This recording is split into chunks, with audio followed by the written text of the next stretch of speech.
Jaringan Kiai dan Ulama Ahlussunnah wal Jamaah Indonesia dari Kabupaten dan Kota Pasuruan mantap melabuhkan pilihan kepada pasangan nomor urut 3 Ganjar Mahfud. Dalam halaqah kebangsaan di Pondok Pesantren Miftahul Ulum, Kabupaten Pasuruan, Jawa Timur, Ganjar Mahfud dinilai paling layak memimpin Indonesia ke depan. Ganjar Pranowo berpengalaman di kursi eksekutif hingga legislatif, sementara Mahfud MD dikenal sosok yang bersih dari korupsi dan pendekar hukum.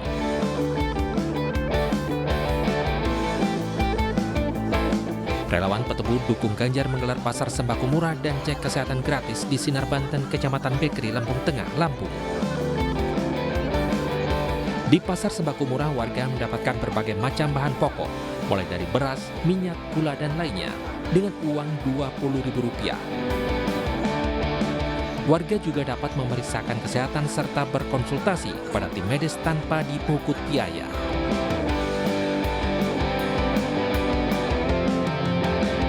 Relawan Gabungan Seniman Indonesia GSI menggelar senam sehat di Kabupaten Semarang, Jawa Tengah. Antusiasme masyarakat Semarang, Salatiga, dan Boyolali begitu luar biasa mengikuti kegiatan senam yang digelar pendukung paslon nomor 3, Ganjar Mahfud. Ketua GSI Roy Martin bersama teman sejawatnya dari seniman seperti Dwian dan Tesi Stimulat turut serta dalam kegiatan senam sehat ini.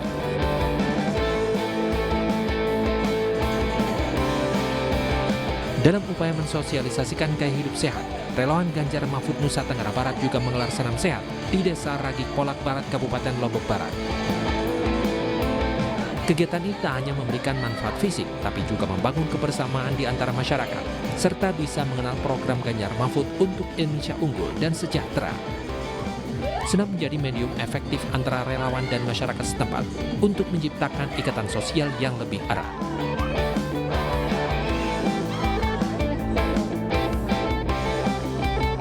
Masih dari Nusa Tenggara Barat, ribuan masyarakat antusias mengikuti kegiatan Fun Run 3 km yang diadakan relawan Ganjar Mahfud di sekitar Pantai Tanjung Bias, Batu Layar, Lombok Barat.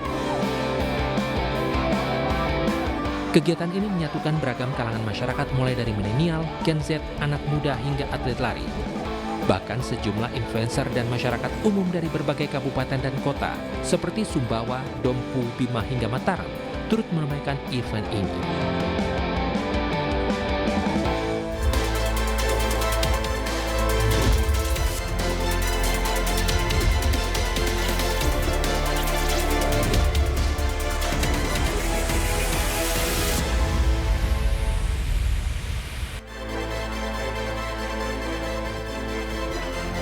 Halo, selamat siang pemirsa, selamat datang di Indonesia Memilih bersama saya Arlista Hadi.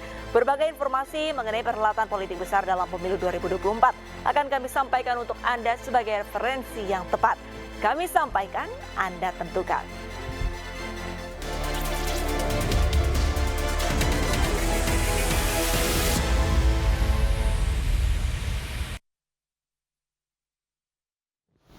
Kita ke informasi pertama pemirsa, debat cawapres yang digelar Minggu malam menyita perhatian warganet di media sosial. Tagar debat cawapres hingga tagar Gibran menjadi trending topik di jagat Twitter atau X.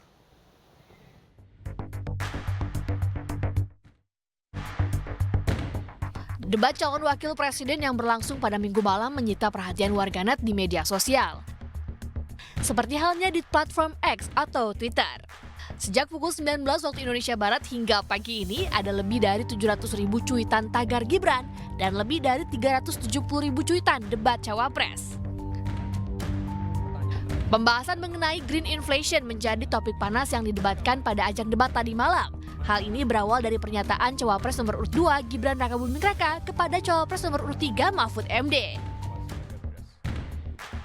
Tagar green inflation pun dicuit hingga lebih dari 19.000.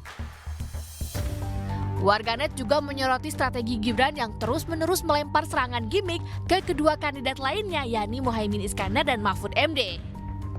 Hingga tagar cringe menjadi trending di media sosial. Usai debat cawapres nomor urut 2 Gibran Rakabuming Raka mengatakan dirinya menyerahkan penilaian atas performanya selama debat kepada masyarakat. Ya, masalah ofensif atau tidak itu ya saya kembalikan lagi ke pemirsa, ke penonton ya. Terima kasih. Saya tadi hanya bertukar pikiran, menyampaikan visi misi, itu saja ya. Terima kasih. Debat kali ini merupakan momen kedua calon wakil presiden beradu gagasan. Sebelumnya mereka telah mengikuti debat pada 22 Desember lalu. Tim Liputan iNews melaporkan. Debat keempat Pilpres semalam pemirsa diwarnai aksi saling sindir antar cawapres. Cawapres nomor urut 2 Gibran Rakabuming Raka menyindir cawapres nomor urut 1 Muhaimin Iskandar karena membaca catatan ketika menjawab pertanyaan dari panelis mengenai pangan. Bahkan Muhaimin menyentil Gibran soal catatan Mahkamah Konstitusi. Baik, terima kasih. Enak banget ya Gus ya, jawabnya sambil baca catatan tadi. Kuncinya di sini adalah ekstensifikasi dan intensifikasi lahan. Kemarin, tahun lalu kita sudah bangun pabrik pupuk di Fak-Fak. Kuncinya untuk meningkatkan produktivitas, ya kita harus genjot kawasan industri pupuk. Kita dekatkan pupuknya dengan lahan-lahan pertaniannya. Kuncinya pupuk, dan pupuk harus didekatkan dengan lahan-lahan pertanian. Otomatis produktivitas akan meningkat. Dan jangan lupa mekanisasi. Kita ingin meningkatkan produktivitas para petani. Pakai RMU, pakai combine harvester, dan juga kita melibatkan generasi muda melalui smart farming. Pakai IoT untuk melihat pH tanah, keasaman tanah, kesuburan tanah, dan juga penggunaan drone untuk penyemprotan pestisida. Terima kasih. Terima kasih Pak Gibran. Yang Anda sampaikan hanya mengulang apa yang saya sampaikan. Saya ingin memperdalam lagi bahwa petani kita ini potensinya besar sekali. Jumlah petani kita masih sangat besar. Potensi tanah kita subur masih banyak lagi. Di sisi yang lain, kita juga memiliki apa yang disebut kebutuhan pangan kita, juga pasar yang luar biasa. Nah, dalam konteks ini antara suplai kita punya potensi, antara permintaan kita juga punya sangat kuat.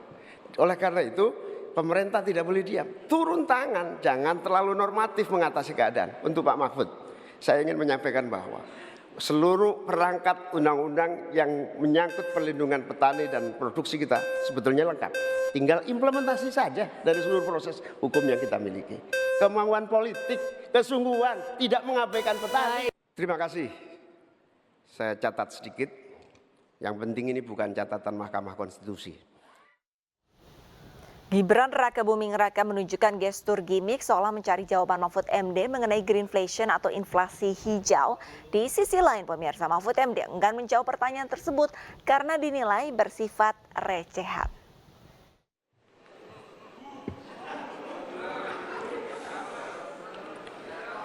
Saya lagi nyari jawabannya Prof. Mahfud. Saya nyari-nyari di mana ini jawabannya. Kok nggak ketemu jawabannya. Saya tanya masalah inflasi hijau kok malah menjelaskan ekonomi hijau. Prof. Mahfud, yang namanya greenflation atau inflasi hijau itu ya kita kasih contoh yang simpel aja. Demo rompi kuning di Perancis. Bahaya sekali. Sudah memakan korban. Ya ini harus kita antisipasi, jangan sampai terjadi di Indonesia. Kita belajar dari negara maju. Negara maju aja masih ada tantangan-tantangannya. Intinya transisi menuju energi hijau itu harus super hati-hati. Jangan sampai malah membebankan R&D yang mahal, proses transisi yang mahal ini kepada masyarakat, pada rakyat kecil. Itu maksud saya inflasi hijau, Prof. Mahfud. Terima kasih. Saya juga ingin mencari itu jawabannya ngawur juga itu. Gila ini. Ngarang-ngarang ndak karuan mengkaitkan dengan sesuatu yang tidak ada, gitu ya. Begini loh, kalau akademis itu gampangnya kalau bertanya yang kayak gitu-gitu tuh recehan, gitu. Recehan. Oleh sebab itu tidak layak dijawab menurut saya. Dan oleh sebab itu saya kembalikan saja ke moderator. Ini tidak layak dijawab pertanyaan kayak gini. Tidak ada ini jawabannya. Terima kasih. Cukup buat Pak Mahfud? Masih ada waktu Bapak? Saya kembalikan. Cukup ya? Baik. Saya kembalikan. Tidak ada gunanya menjawab.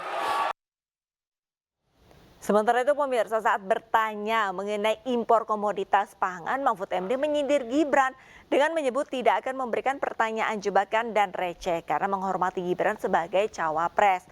Namun Gibran justru menyebut Mahfud MD sudah ngambek. Gibran, saya menghormati Anda sebagai calon wakil presiden sehingga saya tidak akan bicara secara menjebak dan receh-receh. Saudara, pada tanggal 17 Februari 2019 dalam sebuah debat calon presiden, itu Pak Prabowo mengatakan bahwa Pak Jokowi itu menyampaikan tidak akan mengimpor komoditas-komoditas pangan jika nanti terpilih presiden. Ternyata kata Pak Prabowo nih, 4 tahun memimpin Pak Jokowi masih mengimpor dan itu merugikan banyak petani.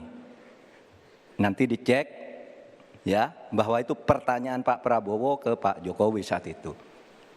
Pak Jokowi bilang tidak akan ngimpor. Tapi sampai sekarang kita masih mengimpor banyak. Masih mengimpor banyak. Malah semakin banyak mafianya impor mengimpor bahan pangan itu. Nah itulah sebabnya apa usul Anda untuk menyelesaikan masalah 5 tahun lalu ini? Sepertinya Prof. Mahfud agak ngambek ya, soalnya saya sudah 2 kali memberikan pertanyaan yang sulit. Carbon capture, greenflation, selalu dikomenin pertanyaan receh. Ya kalau receh ya dijawab Pak, gitu loh, segampang itu. Oke, masalah pangan, masalah impor. 2019 sampai 2022 kita sebenarnya...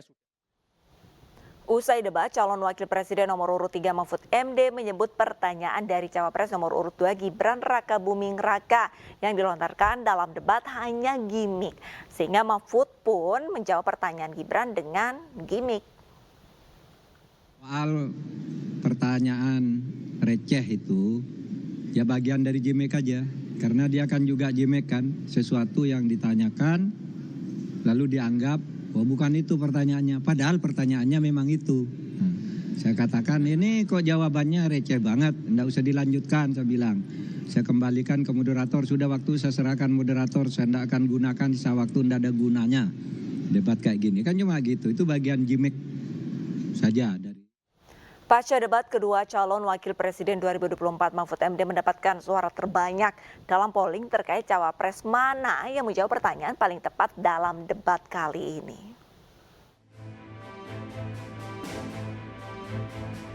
Usai debat cawapres nomor urut 3 Mahfud MD unggul dalam polling yang diselenggarakan oleh iNews TV.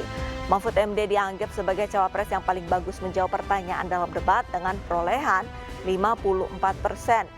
Disusul Muhaimin Iskandar dengan perolehan 24% dan Gibran Rakabuming Raka dengan perolehan 22%.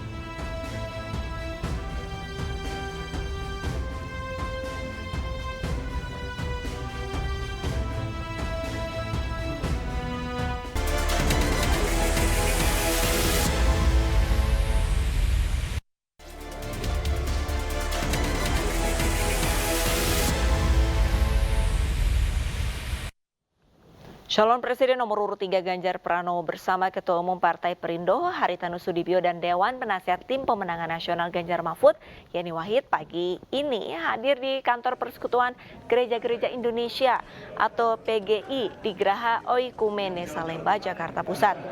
Kehadiran Ganjar Pranowo untuk menggelar dialog dengan pengurus PGI.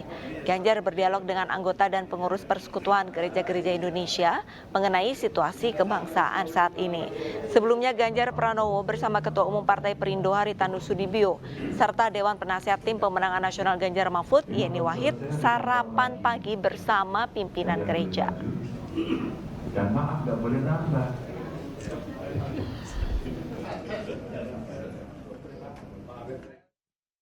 Pemirsa, calon presiden nomor urut 3 Ganjar Pranowo menyinggung terkait kekuasaan dalam konstitusi saat menghadiri diskusi Persekutuan Gereja-Gereja Indonesia di Salemba, Jakarta. Ganjar mengingatkan bahwa kekuasaan pemimpin di satu negara dibatasi sesuai dengan undang-undang. Tangannya ya 11-12 seperti sesuatu yang biasa menjadi sangat luar biasa. Padahal sebenarnya kita mesti menganggap itu sesuatu yang biasa saja. Sebuah evolusi dalam sebuah pemerintahan yang masih akan terjadi. apapun. 5 tahun selesai, 5 tahun gantian, itu konstitusi.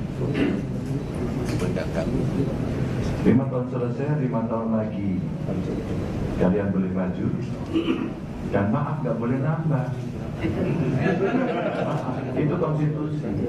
Kalau kita semua masih ingat, anak-anak bangsa ini berkomitmen di tahun 98. Kan terus ada amandemen tuh Pak Tuan. Pada saat ada amandemen kan orang meminta dari yang sentralistik menjadi desentralisasi. Dari kekuasaan yang sudah ditulis, kekuasaan itu tidak. Dukungan kepada pasangan Capres-Cawapres nomor urut 3 Ganjar Pranowo dan Mahfud MD tidak hanya datang dari dalam negeri, tetapi juga datang dari diaspora Indonesia di Jerman. Pesta Demokrasi Ganjar Mahfud digelar oleh pengurus Dewan Pimpinan Luar Negeri atau DPLN PDI Perjuangan Jerman, bekerja sama dengan tim pemenangan muda Ganjar Mahfud.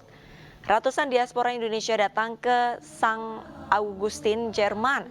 Mereka tidak hanya berasal dari Jerman, tetapi juga dari berbagai penjuru negara di Eropa. Dalam acara mereka mendeklarasikan pemilu damai dan beretika, serta berkomitmen untuk memenangkan Ganjar Mahfud dalam pemilu 2024. Capres Ganjar Pranowo yang hadir secara virtual berpesan agar relawan dapat mengawal suara di TPS di hari pencoblosan.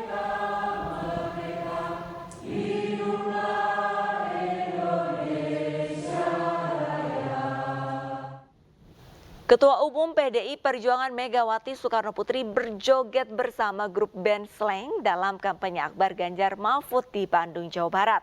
Aksi joget Megawati disambut sorak-sorai pendukung Ganjar Mahfud yang hadir di lapangan Tegalega.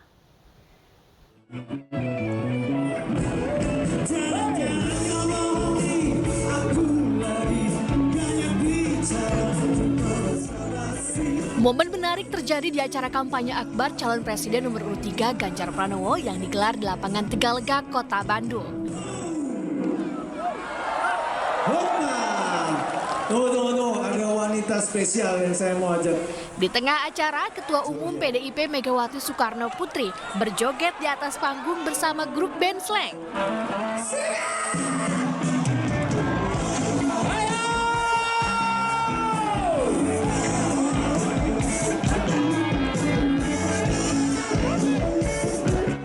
Aksi joget Megawati tersebut tentu saja membuat ribuan simpatisan yang memenuhi lapangan Tegalega bersorak.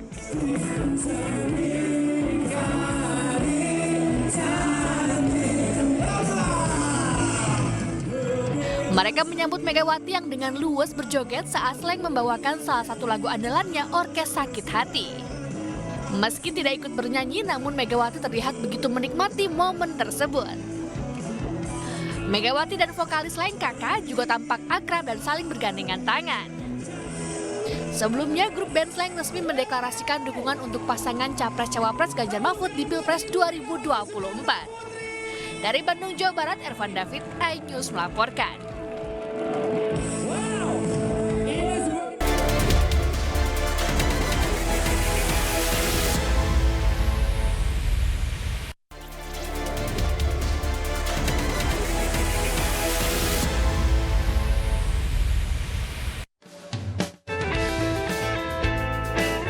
Ratusan warga di Desa Taban, Kecamatan Jambe ditargetkan mendapat pelayanan pemeriksaan kesehatan gratis yang digelar Partai Perindo Kabupaten Tangerang bersama para caleg. Digelar di lapangan bola Jalan Raya Taban, bakti sosial ini menjadi bentuk perhatian Partai Perindo kepada masyarakat terutama para lansia. Dalam kegiatan ini, warga yang datang juga dapat membeli minyak goreng murah. Persembahan Ketua Umum Partai Perindo yang juga caleg DPR RI Dapil Banten 3, Hari Tanu Sudibyo. Yang ngantri kesehatan, terus dapat minyak murah. Ya alhamdulillah sedikit terbantu lah gitu. Di masyarakat itu tukar kupon yang di tangan mereka dengan harga 5.000, mereka mendapatkan minyak 1 liter, itu bazar murahnya. Dan kalau untuk cek kesehatan gratis itu masyarakat boleh datang ke sini untuk cek kesehatan. Sementara itu warga kampung Pelaukan, Karang Bahagia, Kabupaten Bekasi rela mengantre membeli minyak goreng murah yang digelar caleg DPR RI Dapil Jawa Barat 7 Partai Perindo Sururi Al-Faruq bersama caleg DPRD Provinsi Jawa Barat Dapil 9 Ayun Sri Damayanti Wahyuni dan caleg DPRD Kabupaten Bekasi Dapil 6 Nyai Rahmawati. Diprioritaskan kepada warga yang sudah punya KTA, kita akan menjual. Tapi bagi yang belum punya adalah harus mendaftarkan. Ada yang belum dari 100 ya. Yang belum itu seperti apa, Bu? Yang belum punya KTA, dia terdaftarkan di sini dulu, baru bisa Hari ini bisa daftar. Bisa daftar di sini. Partai Perindo bersama para calegnya berkomitmen mewujudkan kesejahteraan masyarakat serta memenangkan Capres-Cawapres Ganjar Mahfud MD pada Pilpres 2024. Tim Liputan iNews melaporkan. Besi papan reklame pasangan Capres dan Cawapres berukuran besar bergelantung di Jalan Raya Cilegon, Banten. Besi yang sudah berhari-hari tergantung itu belum ditangani oleh petugas dan membahayakan pejalan kaki serta pengendara yang melintas.